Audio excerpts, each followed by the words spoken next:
Welcome to the Lutheran History Podcast, TLHP. I'm your host, Ben Phelps. I'm a Lutheran pastor, a husband, a father, a sinner saint, and more. But I'm here to share my passion for history. I find Lutheran history to be more varied, more impactful, and more important than most people realize. I've personally presented on Lutheran history, written articles for various Lutheran history publications, and I'm in the final stages of my work on one of the major figures of 19th century Lutheranism. But I'm really here to interview professional and independent historians on their work, covering over 500 years of Lutheran history. On the Lutheran History Podcast, or TLHP, we'll hear new stories, examine old heroes of faith, and also dig into the who, how, what, and why of history making.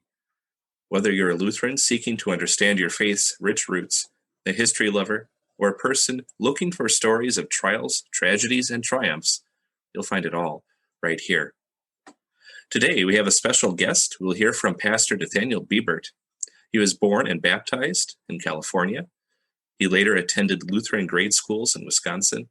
He graduated from Luther Prep in 2001, Martin Luther College with a Bachelor of Arts with a minor in confessional languages, that being German and Latin, in 2005, and he graduated from Wisconsin Lutheran Seminary in 2009 with an MDiv. In 2010, he was reassigned as a pastor of two rural parishes in northern Wisconsin, northwest of Wausau. Parishes, as he soon found out, owed their existence to the mission work of a pastor named Johannes Strieter in the 1860s, the subject of today's episode. While there, Nathaniel also taught religion part-time at Northland Lutheran High School. In 2017, he accepted a call to serve a Lutheran parish in South Austin, Texas. In 2012, God united him in marriage with Catherine Sternberg. Among other things, they enjoy bicycling, traveling, camping, reading, watching good movies, and attending classical music concerts.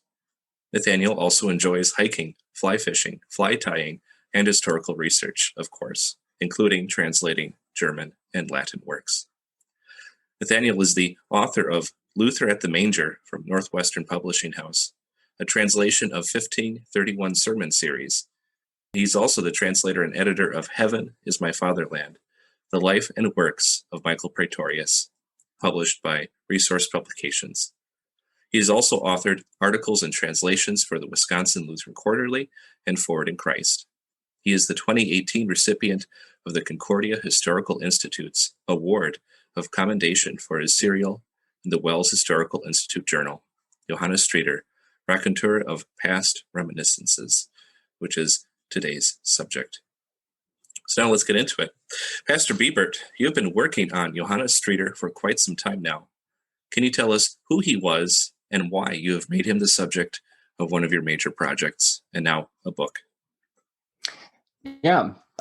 First, thanks for having me on. It's a privilege to be here.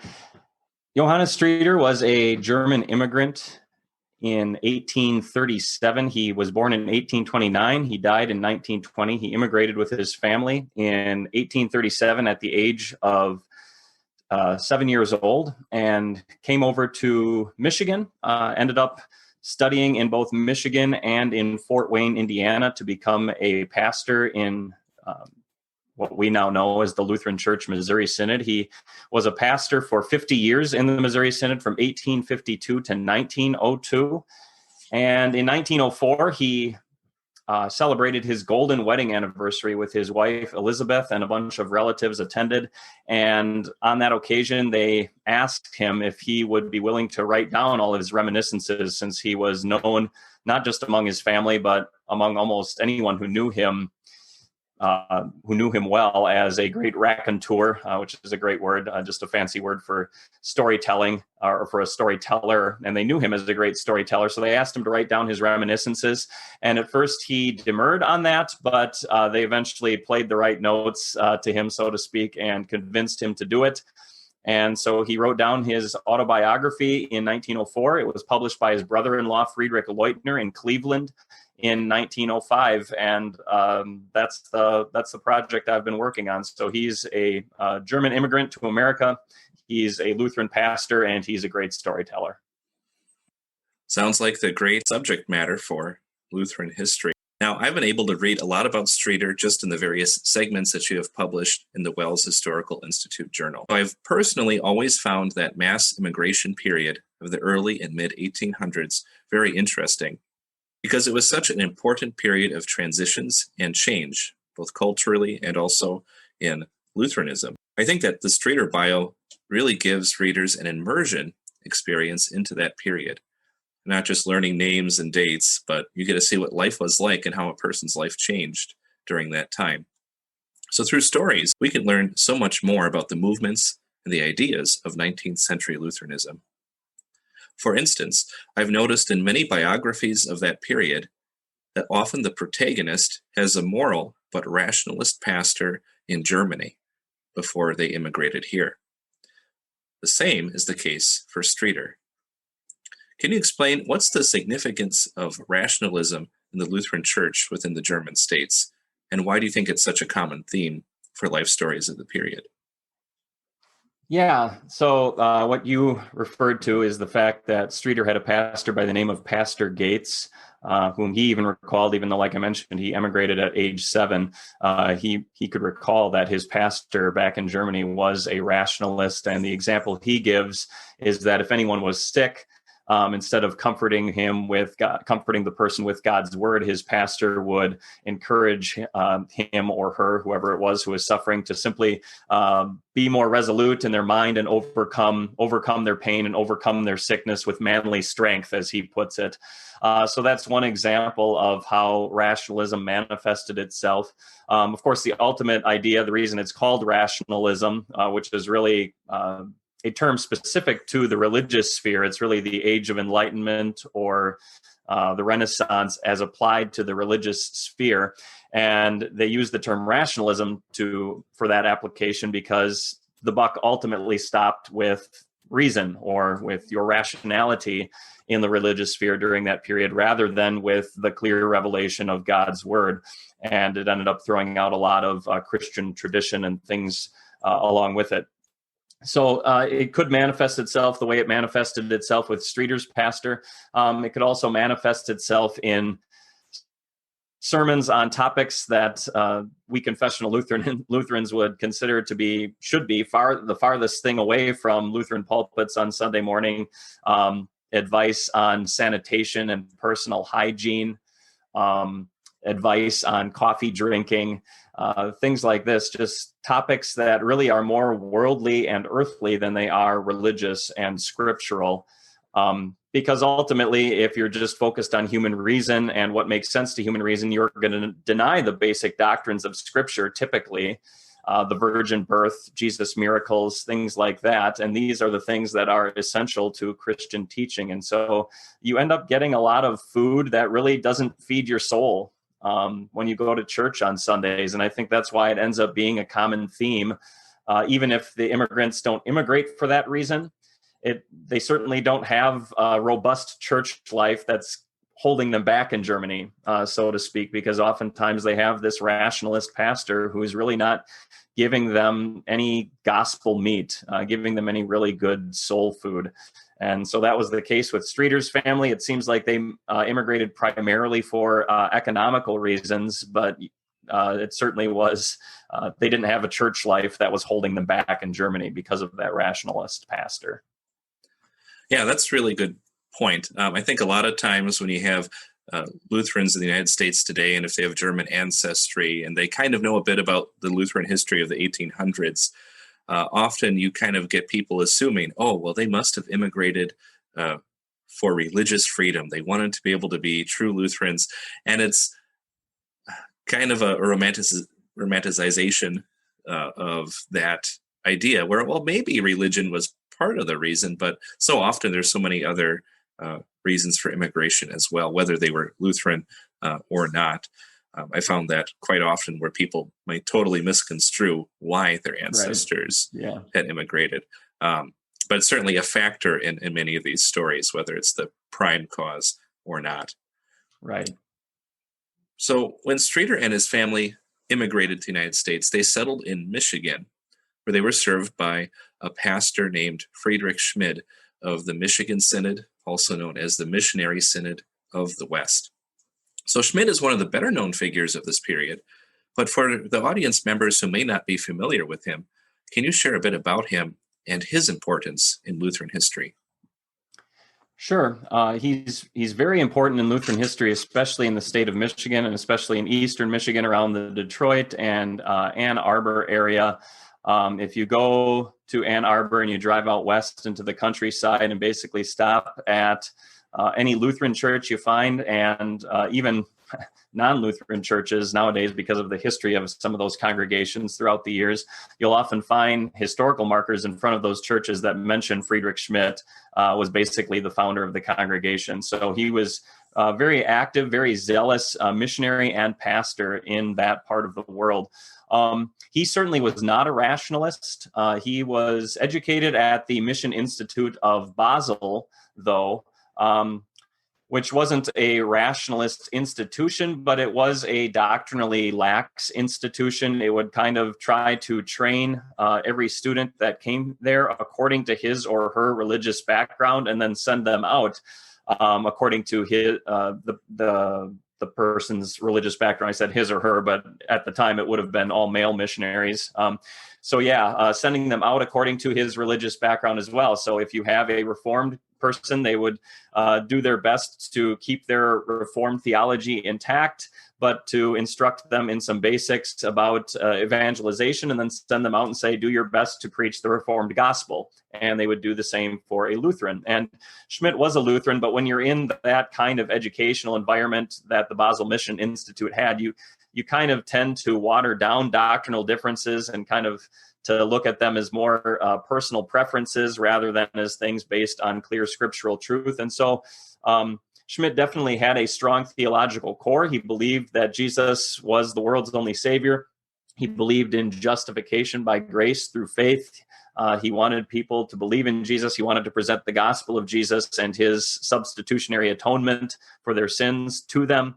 But he was more blurry around the edges, so to speak. He and other missionaries who ended up coming who were more Lutheran to the area ended up discovering that about Schmid, and it caused some conflict in those days. So we certainly would have to commend him for his gospel zeal and his energy. But there were some doctrinal things that we wouldn't want to imitate, at least from the perspective of confessional Lutheranism. All right, thank you for sharing and clarifying. So just to help us understand a bit more, Strieter had a rationalist pastor named Pastor Gates, and now he had Pastor Schmid. So just to understand further, how did Schmid compare to Gates? I did mention it just briefly, but Gates was rationalist. Schmid was not rationalist, but Strieter says that the people in that area, and again, I don't know exactly what the cause of this was. I had one lady in the area explain to me that he would buy up land that he would then sell to the immigrants who came to the area. So maybe this was the reason for Strieter's recollection, but Strieter's recollection was that people commonly spoke about his greed. So he didn't like that aspect of Pastor Schmid. And maybe it was Schmid simply buying up land to resell it to immigrants to make it easier for them to transition. I don't know the story on that, but that was his impression of him. But Schmid certainly would have given Strieter at least a somewhat sound scriptural education in his confirmation instruction, whereas I don't know what he would have gotten from Pastor Gates if he had been confirmed by him. Yeah, in my own research, I've seen that some of the rationalist catechisms or sermon series on marriage or something, they basically teach the kids to be good citizens, do this for the best of society. Marriage is good because a good household means good children, and a good household means more children. More children, better for our country, kind of thing. Oh, by the way, and God said so. I guess right. There's our inspiration. So kind of like the biblical scripture was an inspiration for the main point, which was maybe a bit differently portrayed than what the Bible said. So it seems like Schmid, you could say, could fit in that category of an awakened believer, someone who really did believe sincerely his faith, And Gates or another rationalist maybe saw it as just a structure for society at best. Yeah, some moralism. Well, thank you. So next, why did Jacob Streeter encourage his son Johannes to train as a missionary, and how did that plan work out? Yeah, so he did. Jacob Streeter, Johannes's father, was a very pious man himself, in spite of having a rationalist pastor. I don't know about the pastors that Jacob had before Pastor Gates, if that was what really inspired his piety, or if he just came from a really pious family himself. But Jacob Streeter was a very pious man. Streeter talks about how he regularly held devotions around the dinner table, both in Germany and in here in the United States. And so, yeah, and he also talks about how his father conducted the worship services on Sunday on the ship when they actually came over. Even the captain would come out and listen to Jacob Streeter.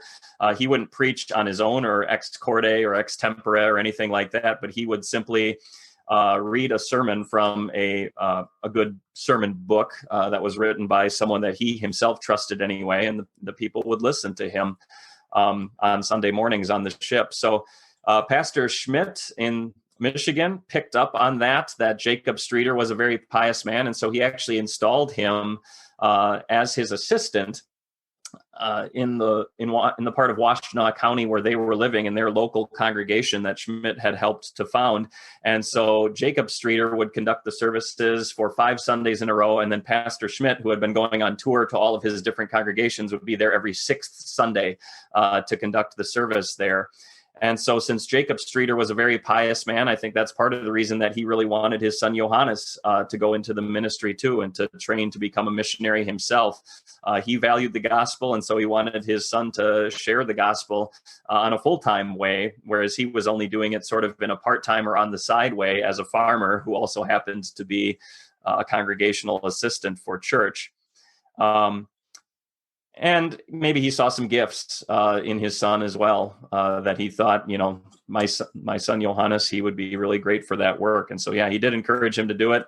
Didn't exactly work out, like I said, at least at first, because Johannes was not impressed with Pastor Schmidt. And when you don't have a good pastor as a role model, you're not necessarily going to always want to be drawn into the ministry. So in the mid-1840s, a new group of Lutherans entered the mission field in Michigan. They're commonly called the Franconians, since many but not all of them came from the Franconia region in northern Bavaria. So on a personal note, I got very interested even more in this topic when he introduced them, since I am descended from Friedrich August Kramer, one of the leader pastors, his adopted son, Henry. And Henry later did mission work among the Ojibwe in Minnesota, after learning their language as a boy in Michigan. But back to the main point, how did the Franconians Lutheranism compare to Schmidt's? Yeah, well, first of all, to get back away from the main point, that's pretty awesome that you have that heritage connection to Henry Kramer. So that's pretty cool. But yeah, to the main point, they compared to Pastor Schmidt. Yeah, they were definitely not blurry around the edges, the Franconian Lutherans. And that was in large part because of the pastor back in Franconia who was organizing, sending these mission colonies over to America, a man by the name of Pastor Wilhelm Leah, who was a very staunch confessional Lutheran pastor. And so he looked for staunch confessional Lutheran lay people, and then staunch confessional Lutheran pastors or men with theological training who could be ordained as pastors to send over with these mission colonies. So yeah, they were not blurry around the edges, and maybe even very defined all the way to the edges to a fault, in that they maybe sometimes didn't have the Christian tact or the Christian patience that we might have wished for, at least in our to our modern sensibilities. But you cannot fault them for their doctrinal awareness. You cannot fault them for their confessional Lutheranism. They certainly realized that there was a core to the scriptures, and they wanted to make sure that everything revolved around that core. Jesus Christ is the Savior of sinners. But they also wanted everything else to be firm and be solid as well, as far as all of the other teachings of Scripture go. And so, yeah, at first they had a good relationship with Pastor Schmidt, because Pastor Schmidt at least told them on paper that he cherished the Lutheran confessions. And so they established fellowship with him at first, but over time they came to realize that Schmidt's confessionalism wasn't their kind of confessionalism. And so they separated from him and went their own way.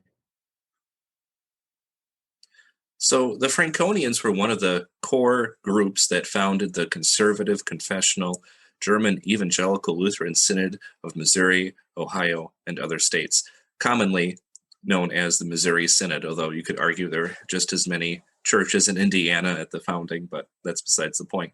But the Missouri Synod, as it's still called today, is still the second largest body of Lutherans in America today. So how did Strieter make his connection with the Missouri Synod, and how long would it last? Yeah, good question. So, like I said, the Franconians have first established fellowship with the Michigan Synod that Friedrich Schmidt had founded. And so the Franconian mission colony, for instance, in Frankenmuth, was originally supposed to be a mission colony of the Michigan Synod. The Michigan Synod had also started its own mission colony up in the thumb of Michigan, in Siebewing in particular. And then there was another station about 7 miles northeast of there in a place called Shebayonk. Shebayonk doesn't exist today. You kind of just need to know where it is to go visit the rough area. But Siebewing is still a fairly thriving city up in that part of Michigan today. So they had this mission colony up there. But once the Franconians realized that the Michigan Synod's confessionalism was more on paper than in reality, as I mentioned, after some initial protests and things like that, they separated fellowship from them. But they continued to have a very strong impact on the missionaries that had been sent to that Michigan Synod mission up in Siebewing, and that included a man by the name of J.J.F. Auch, A-U-C-H, and then also his partner, missionary Meyer. And J.J.F. Auch married one of Strieter's sisters, so he ended up becoming Johannes Strieter's brother-in-law. And so after Strieter's parents died in early 1850, he says, "I set my bundle on my back." Didn't have a lot of earthly belongings. "I set my bundle on my back and I went up to stay with my brother-in-law and my sister in Siebewing." And by the time he got there, by 1850, that mission had already been so influenced by the Franconian colonies and the Franconian missionaries that they had actually separated from the Michigan Synod. The Franconians reached an agreement with the Michigan Synod to part with that establishment. And so missionary Auch and missionary Meyer went over to the Missouri Synod along with that mission colony and that mission station up there. So by the time Strieter got up to his brother-in-law, he was visiting a Missouri Synod missionary and no longer a Michigan Synod missionary. And his experience with his brother-in-law and his assistant, missionary Meyer, was a much more positive experience than he had had back with Pastor Schmidt, where he grew up. And so that was how he came into contact with the Missouri Synod. And his brother-in-law eventually recommended him for studying under Pastor Kramer of Frankenmuth. So Pastor Kramer gave him his pre-seminary instruction. And then from there, he went to Fort Wayne to continue studying to be a Missouri Synod pastor. Yeah, and I think you mentioned earlier he was in the Missouri Synod until he died, the rest of his life. So decades upon decades, into the 20th century. All right. So Strieter had a lot of interactions then through his brother-in-law, it seems, with the Chippewa, or more commonly known today, called as the Ojibwe Native Americans. So often 19th century mission work with Native Americans doesn't stand up so well to scrutiny from people in the 21st century, whether those critics come from a Christian or a secular perspective. So did you detect any issues with Lutheran mission work with the Ojibwe? Or were there aspects of mission work that both the German missionaries and the Ojibwe would regard as positive? Yeah, good question. Whenever you talk about mission work, there's, of course, things that are purely scriptural, that we hope would not be debatable. But then there, in the subject of missiology, there are also a lot of theoretical things that can change from age to age as far as how you approach mission work and how you interact with whomever you're trying to evangelize, as far as your culture engaging with their culture and how much of their culture you want to change or not change and things like that. So I'm kind of hesitant to talk about issues with the way that they conducted mission work back then, because I kind of think that it's really only fair to do that from a modern point of view if they would be able to rise from the dead and to see how we're doing mission work today, and they would be able to respond in kind with critiques of their own. Because a lot of that stuff just simply isn't objective stuff. It just kind of changes from generation to generation.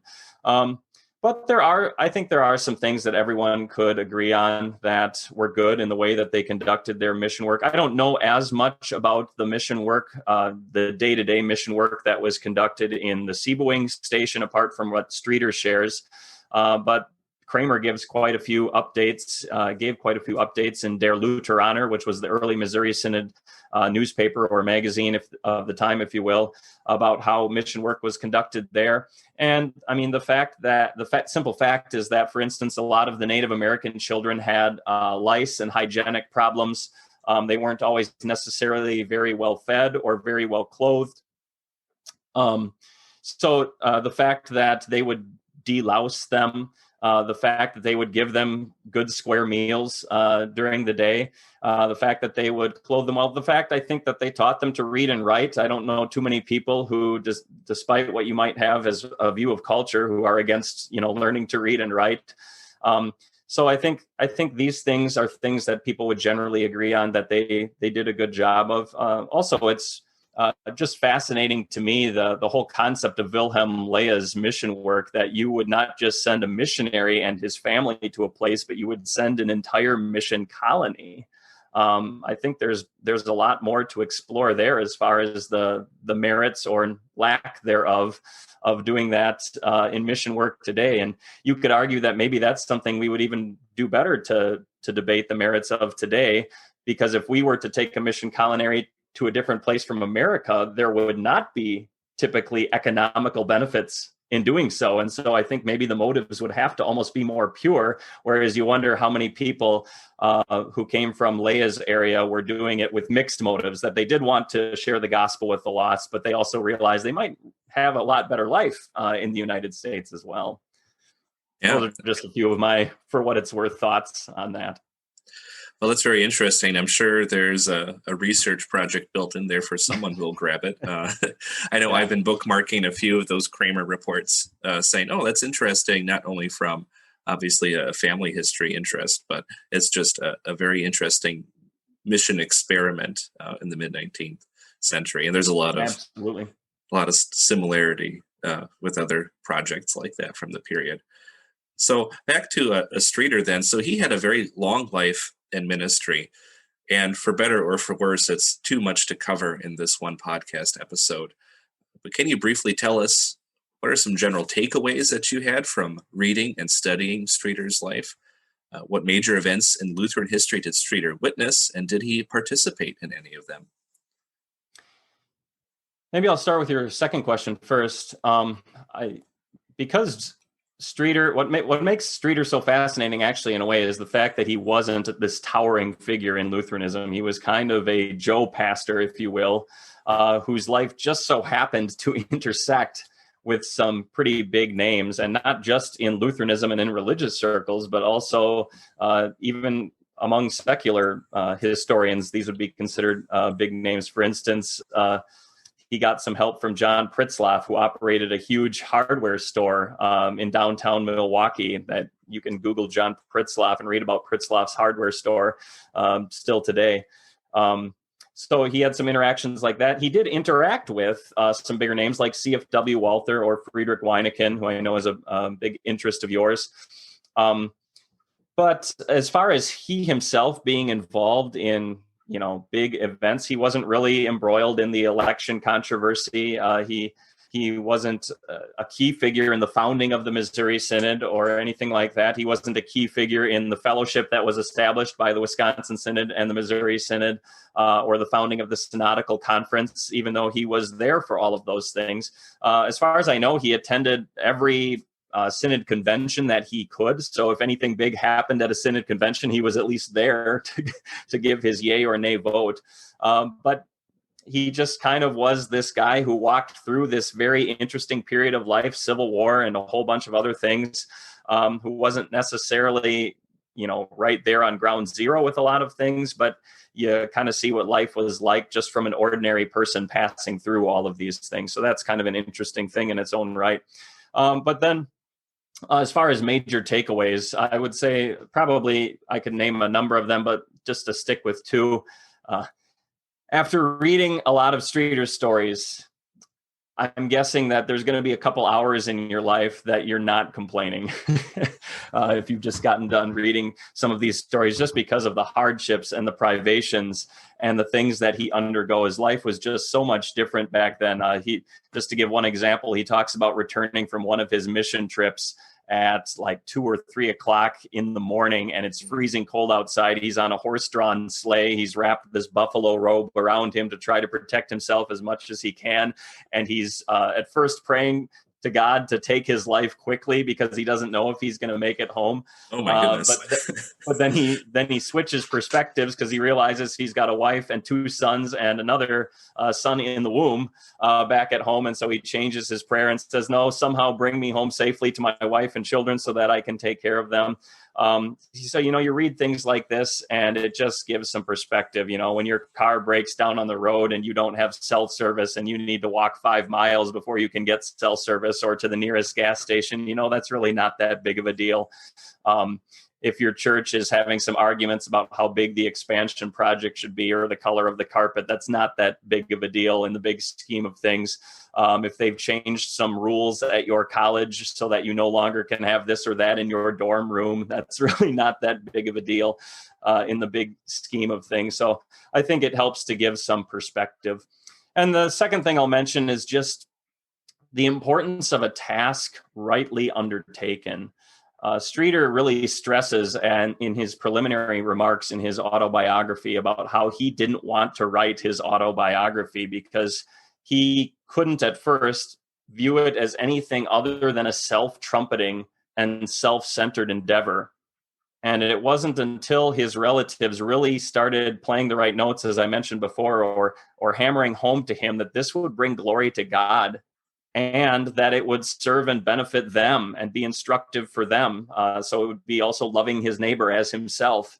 When they started playing those 2 notes, then he still initially demurred, but he said those reasons I couldn't stop from bouncing around in my head. And so finally in the summer of that year, 1904, he undertook to write it down, but he made sure to specify, but only for those 2 reasons specified. So I can't help but think that it's in large part due to that God had me discover this autobiography and kind of bring it to light. And now I'm undertaking to bring it to the English speaking public in its entirety once again, so that it can be enjoyed for hopefully a generation or 2 more.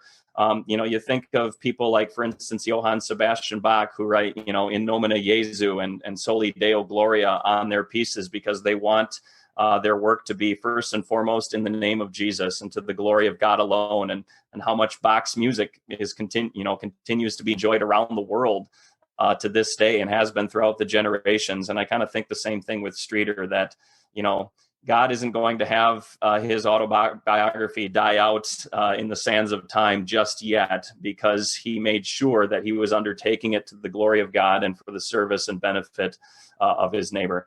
Now, ultimately, it's not for those human reasons. It's ultimately traces back to the grace of God that any of these things last through time.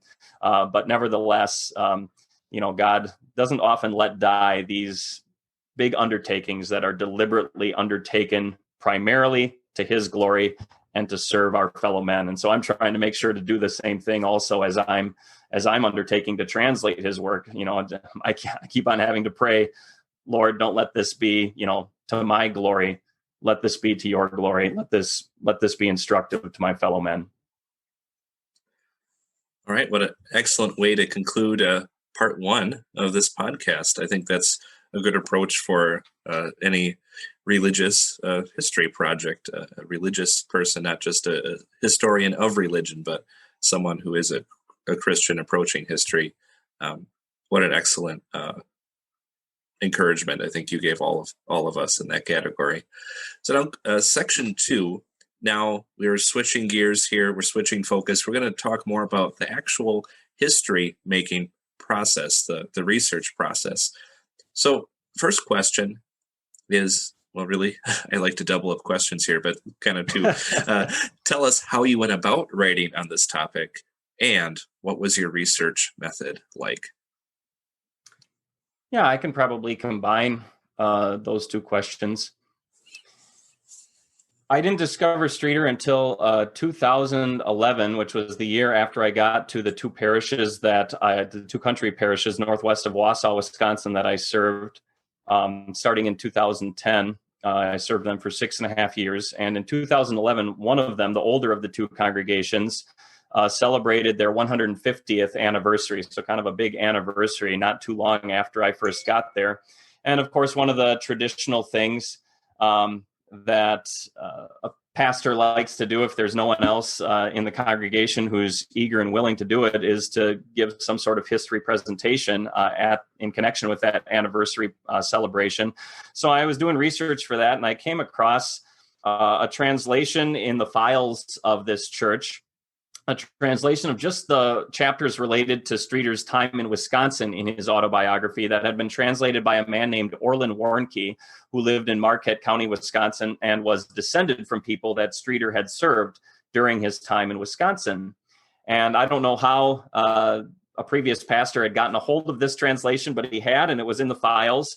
And so I pulled it out and I start reading it. And I can't stop. I just have to keep turning the page because the material is so interesting.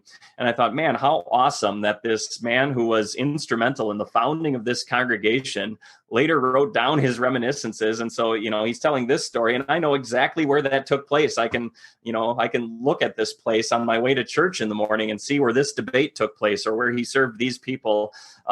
And not to mention the content of the stories itself and what happened there and how fascinating that was. So I first received my encouragement to pursue that project after I had really explored that and then given that anniversary presentation. And so then I dug a little deeper and come to find out about the 1905 published book that his brother-in-law published. But then a little bit after that, I come to find out that the Concordia Historical Institute in St. Louis still possesses the original manuscript, Strieter's handwritten manuscript of this autobiography that his brother-in-law used as the basis for publishing that little book. And as I went through his handwritten manuscript, I discovered just how much editing his brother-in-law had done, for better or for worse. For better, unifying some of the verb tenses in certain stories and things like that. But I would say there was a lot more in the category of for worse, just because he tried to, from his perspective, clean Strieter up. And so you kind of lost some of the roughish charm of Strieter's original storytelling, not to mention that in trying to clean up or to clarify in some cases, he sometimes ended up changing what Strieter actually said and things like that. So with this book, the published book that I had in hand, that kind of ended up being my Rosetta Stone for being able to go back to the manuscript and to learn how to read Kurrentschrift, which is the word for German handwritten cursive. So I was able to learn how to read Strieter's Kurrentschrift, but then actually from that basis, I was really able to learn how to read most Kurrentschrift, which helped me in a lot of side research as well. And so, yeah, my method ultimately was to go back to Strieter's original handwritten autobiography. And in translating, I made sure always to have that as my basis and to really only change his text in absolutely necessary cases, which usually just meant correcting some of his spellings of people's names in most cases.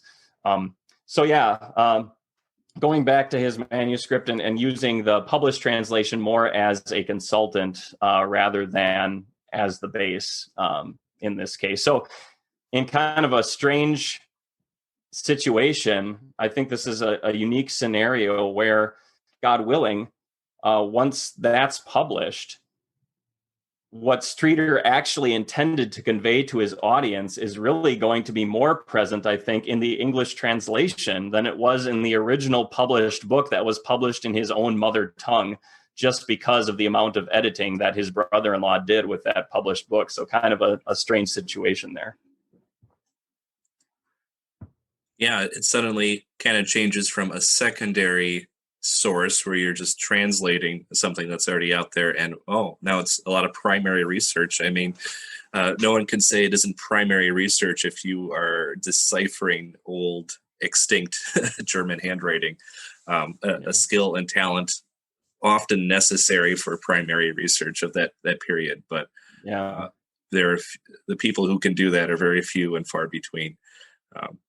So I consider it as a challenge, an obstacle that you overcame to conduct this research.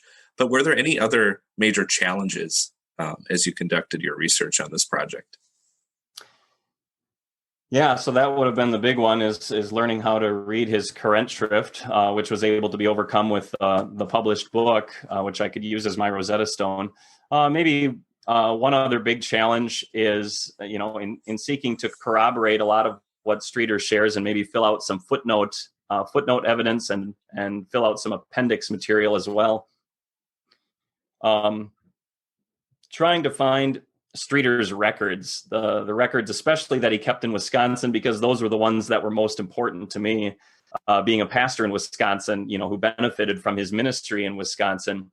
And I got a hold of a few people who were connected to the parishes that he served in Marquette County, Wisconsin. And it wasn't promising. Some people were telling me, I don't know if those records even exist anymore. And so there wasn't a lot of hope for me. But I just thought I have to try looking, and I just kind of refused to believe that they weren't there.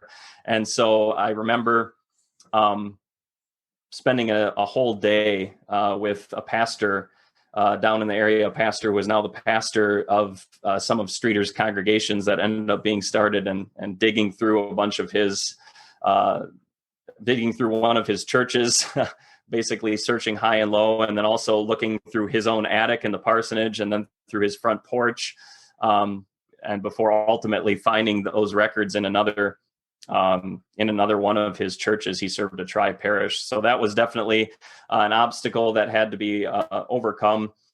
So just in general, doing a lot of side research to try and find out, when he spells names wrong, who was this person, so on and so forth. Those were some of the bigger challenges, in addition to trying to decipher his handwriting. In some cases too, even after I learned how to read the Kurrentschrift, you still can't fix bad handwriting. So in some cases, using the PDF that the Concordia Historical Institute sent me and zooming into like 300, 400% to try and decipher individual letters to figure out what exact word he used in this or that case. Those are some of the challenges. Yeah, it sounds at times like it was more difficult than cracking the original Rosetta Stone with that handwriting issue. Yes. Well, did you have any discoveries that surprised or excited you as you were? Yeah, so I kind of already mentioned one, kind of spoilered that question, I guess. But yeah, the discovery of his records was a big one for me. That was almost an Indiana Jones-like day as I searched through St. John's in Budson, Wisconsin, which is a little unincorporated community that didn't exist in Strieter's day, but is the closest community to where he served now. So yeah, St. John's Lutheran in Budson, searching high and low in that church. And then we searched the shed across the street, and then we went to the parsonage and searched the attic, and then searched in the front porch area because he had a safe there that he finally found the combination to hidden somewhere in his office. And so we looked in the safe and found a notebook that had a translation of some of Strieter's records, which gave me even more hope that the original record book existed, but didn't have the original records itself. But then he saw on that sheet that it not only had the combo for the safe on his porch, but the note said that there was another safe at St. Paul Lutheran Church in the town of Newton, which was a few miles away, another church that he served. And so on we headed over there. And I should really just acknowledge here, Pastor Thomas Mickelson, the pastor who patiently was with me as I was doing all of this searching in his churches and in his house. I believe he's retired for good now, but he was a retired pastor who had come out of retirement to shepherd these congregations at the time. And so he chauffeured me over to St. Paul Lutheran in the town of Newton. We went into the parish hall, found the safe, opened it up, and lo and behold, there are Strieter's baptisms, and there are his confirmations, and there are his weddings, and there are his burials in this one book we found. So yeah, that was just a super exciting find. Some other finds were putting puzzle pieces together as I went through his autobiography to find out, for instance, where his homestead was in Washtenaw County, Michigan, where exactly he might have been for this or that story, finding out the exact lady, because Strieter abbreviates a lot of names in his manuscript, and in his autobiography, he'll just say K came to visit me, or my neighbor lady K came to visit me, or my neighbor T did this, or whatever. So finding out who the neighbor lady K was, and then he says that it was her mother who encouraged him to go and visit the Wausau area from his base in Marquette County. So these are my congregations northwest of Wausau, and I was able to find out exactly who that mother was of his neighbor lady K, in addition to finding out who neighbor lady K was. So that kind of helps to flesh out the story more and to put faces, or at least, whole names and bigger contexts. And, then you get to go talk to their descendants and to say, do you know anything more about this person? You got to kind of get some personalized stories then too that go along with it. So that's always neat to have discoveries like that. Yeah, a lot of detective work, cracking safes, following up on clues, cracking codes. Yeah, definitely. I think a lot of other historians who go into big, deep projects like that will have similar stories to that as well. But yeah, part of the research just becomes the addiction into the project itself, right? You got to know. You have to find out all these answers to those questions.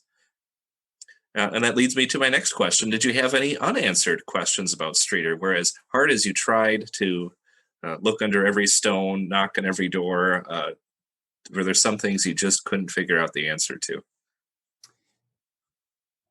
I can't think of too many details about his life and ministry anymore. Maybe it's just because when I had those burning questions along the way, at some point, you have to learn how to close up certain rabbit holes and just to say that I'm going to leave that for someone else some other day. Otherwise, this project is never going to end. It'd be interesting to know Moldenke, Edward Moldenke, the first Reiseprediger or traveling preacher for the Wisconsin Synod, has this fascinating story about Strieter that he writes about in 1861. He says that Strieter and the Methodist preacher in the Princeton area once got into such a fierce argument on the street that they ended up lining up against each other with clubs for protection, and that the argument ended with the two worthy men spitting in each other's face. Oh my! So some of the stories about Strieter, it'd be nice to be able to talk to Strieter and to say, is that true? You need to answer me honestly now. Is this story true? And did you just omit that from your autobiography because you knew it wouldn't be beneficial? So there's a few things here and there like that that'd be interesting to know, and then just some personal things too. If Strieter were around today, would he be a guy that I could engage in a conversation with? I've done so much work on the man. I feel like I know him inside and out. Would he and I actually be buds? Would he drink dark beer too, or would he be a light beer guy, or things like that? But those questions aren't really historically all that important. They're just more personal curiosity. Well, one day you may have the answer to those questions. So yeah. There's I look forward to that. Yeah.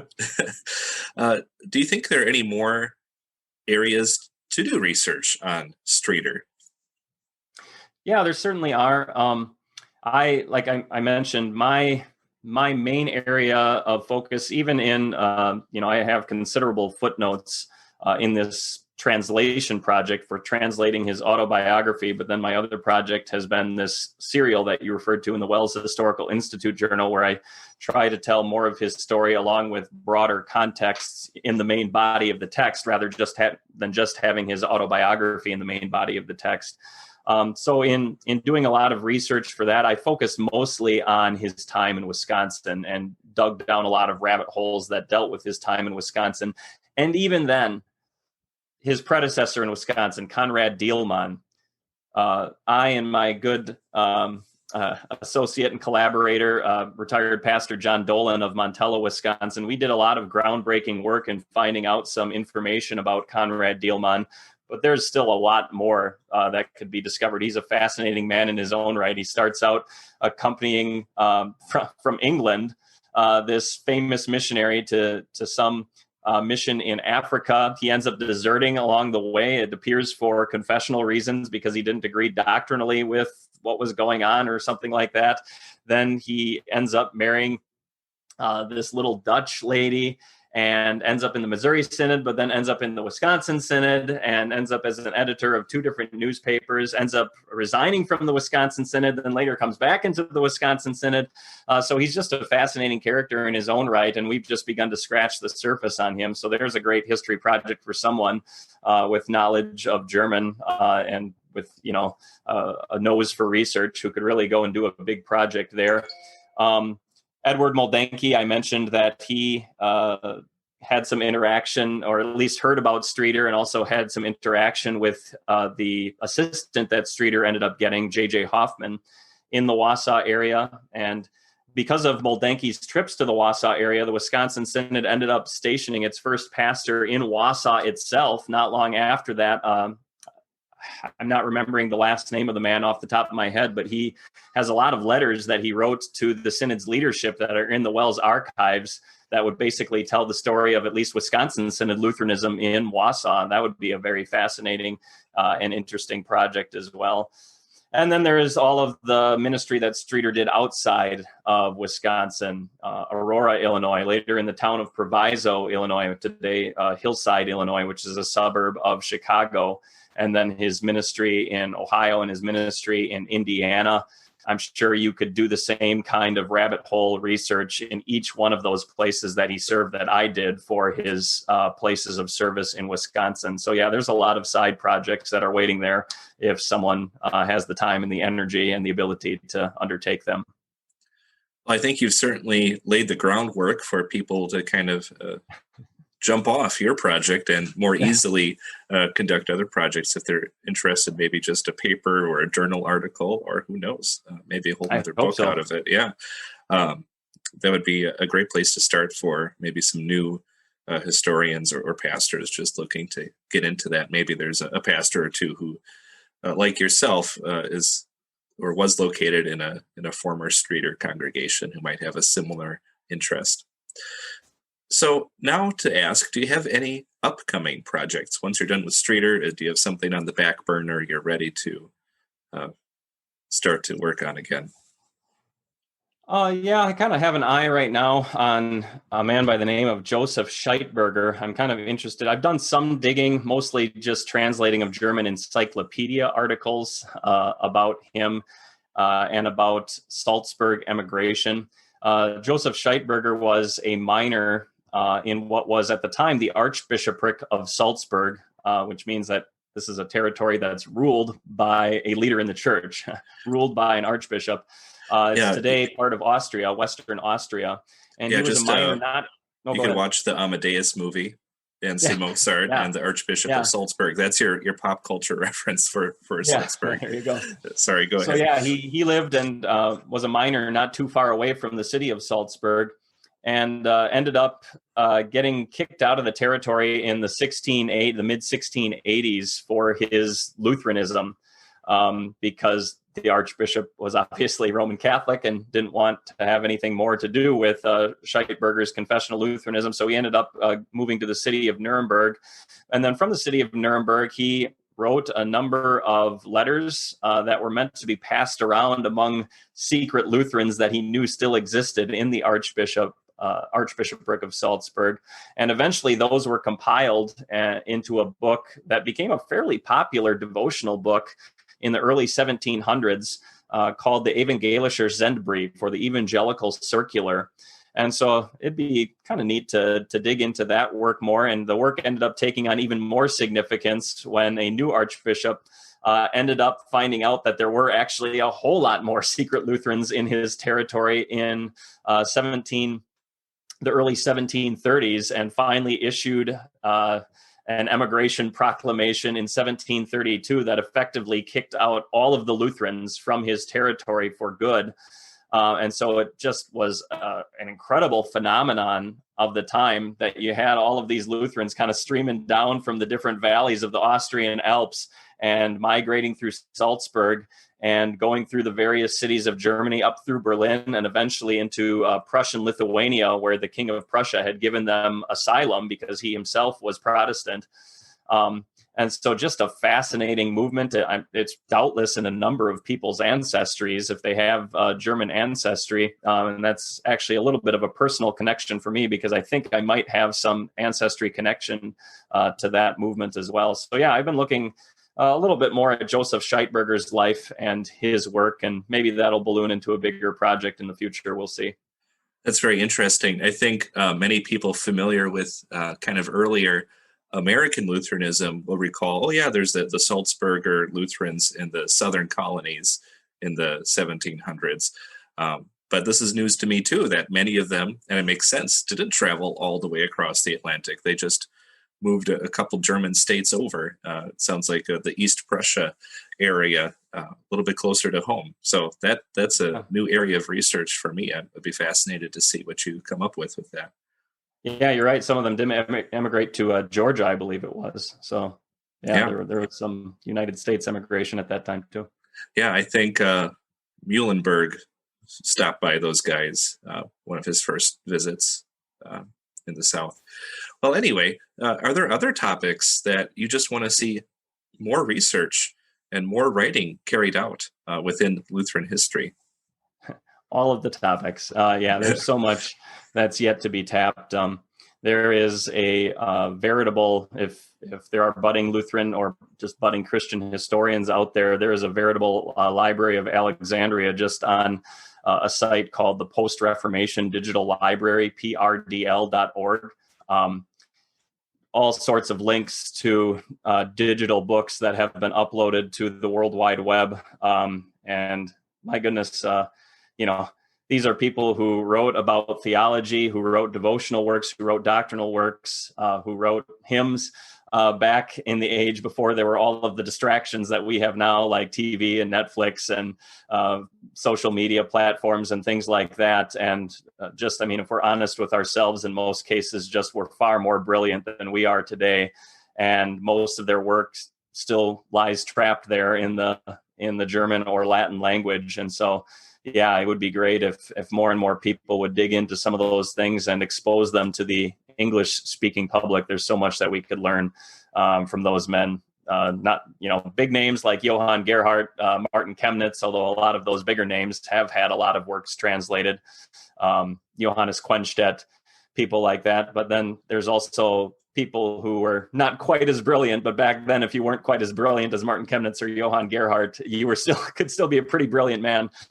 David Chytraeus, people like that, who, their works lie untranslated too. So there's just tons and tons of stuff out there if people just dig around a little bit. Not to mention, I've had to do a lot of translation work in the Wisconsin Synod archives with handwritten letters that were written to the Wisconsin Synod presidents, and there's still a bunch of those as well that haven't been translated or have been given an initial translation, but could use some polishing, some retranslation to make them a little clearer. So yeah, there's a lot of work just in our own synod's historical resources as well that are available. Yeah, that's especially interesting for the Wisconsin Synod audience members here. In the future, I will talk with our Synod archivist, Susan Willems, and she will probably tell about a lot of stuff that could be done. He has been a tremendous help to me and has been a tremendous blessing to our synod. So I'm looking forward to listening to that podcast myself. Yeah, excellent. And I've visited some other Lutheran archives in the Missouri Synod or ELCA, and a lot of stuff there barely tapped into. So I'm sure this will be a recurring theme for every interview we have. People will say, "Oh yeah, there's this, and that we could do." So a lot of work and a lot of interest in that. So finally, thank you for spending this hour with us today talking about Strieter. Can you tell us about when and where we'll be able to access your work on Strieter? Yeah, so it's basically kind of branched into two big projects. The bigger of the two, I would say, is the translation of the autobiography itself.